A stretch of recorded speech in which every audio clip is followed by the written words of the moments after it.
നമസ്കാരം, ഞാൻ ഡോക്ടർ സജികുമാർ, ഓച്ചിറ പരബ്രഹ്മ ഹോസ്പിറ്റലിലെ പീഡിയാട്രീഷ്യനാണ്. മഹാരാഷ്ട്രയിലെ പൂനെയിൽ ഗുരുതരവും എന്നാൽ വളരെ അപൂർവമായ ഗുയൻ ബാരെ സിൻഡ്രോം എന്നുള്ള രോഗം പടർന്നു പിടിക്കുന്നതായിട്ടുള്ള റിപ്പോർട്ടുകൾ വരുന്നുണ്ട്. ഇതുവരെ 125-ൽ പരം ആൾക്കാർക്ക് ഈ രോഗം ബാധിച്ചിട്ടുണ്ട്.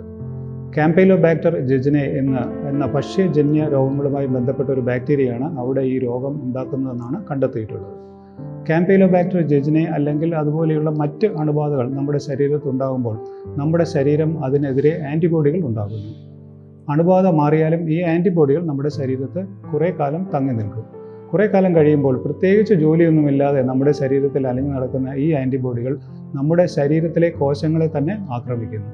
അങ്ങനെ നമ്മുടെ നാഡിയുടെ രക്ഷാകവചമായ മൈലിൻ ഷീത്തിനെ ഈ ആൻറ്റിബോഡികൾ ആക്രമിച്ച് നശിപ്പിക്കുമ്പോഴാണ് ഗുയൻ ബാരെ സിൻഡ്രോം എന്നുള്ള രോഗം ഉണ്ടാകുന്നത്. ഇതുമൂലം തലച്ചോറിൽ നിന്ന് നമ്മുടെ പേശികളിലേക്കും തിരിച്ചുമുള്ള സിഗ്നലുകളുടെ പ്രവാഹം തടസ്സപ്പെടുന്നു. അതുകൊണ്ടാണ് ബലക്ഷയം പോലുള്ള മറ്റ് രോഗലക്ഷണങ്ങൾ ഈ രോഗം കാണിക്കുന്നത്.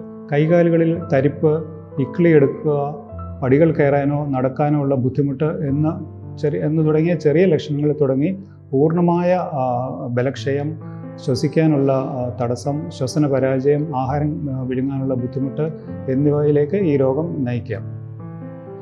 രോഗലക്ഷണങ്ങളും ശരീര പരിശോധനയും കൊണ്ടാണ് ഡോക്ടർമാർ രോഗനിർണയം നടത്തുന്നത്.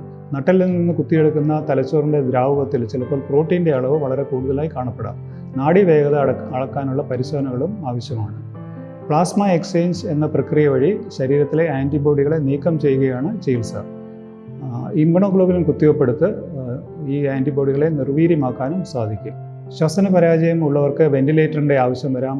ആഹാരം കഴിക്കാൻ ബുദ്ധിമുട്ടുള്ളവർക്ക് ട്യൂബ് ഫീഡിംഗ് വേണ്ടി വരാം. പേശികളുടെ ബലക്ഷയം മാറ്റിയെടുക്കാൻ വേണ്ടി ദീർഘകാലം ഫിസിയോതെറാപ്പി ചികിത്സയും ആവശ്യമാണ്. ഞരമ്പുകൾക്കുള്ള വേദന മാറ്റാൻ ഗാബാപെൻറ്റിൻ പോലുള്ള നാഡി വേദന സംഹാരികളുടെ ആവശ്യവും വേണ്ടിവരും. 6 മുതൽ 12 മാസം കൊണ്ട് മിക്കവാറും എല്ലാ രോഗികളും പൂർണ്ണ സുഖം പ്രാപിക്കും. എന്നാലും ഒരു 20% രോഗികൾക്ക് ഭാവിയിലേക്കും ക്ഷീണവും ബലഹീനതയും കാണപ്പെടാം. വ്യക്തി ശുചിത്വം പാലിക്കുകയാണ് ഈ രോഗം വരാതിരിക്കാനുള്ള ഏറ്റവും നല്ല മാർഗം. നന്ദി, നമസ്കാരം.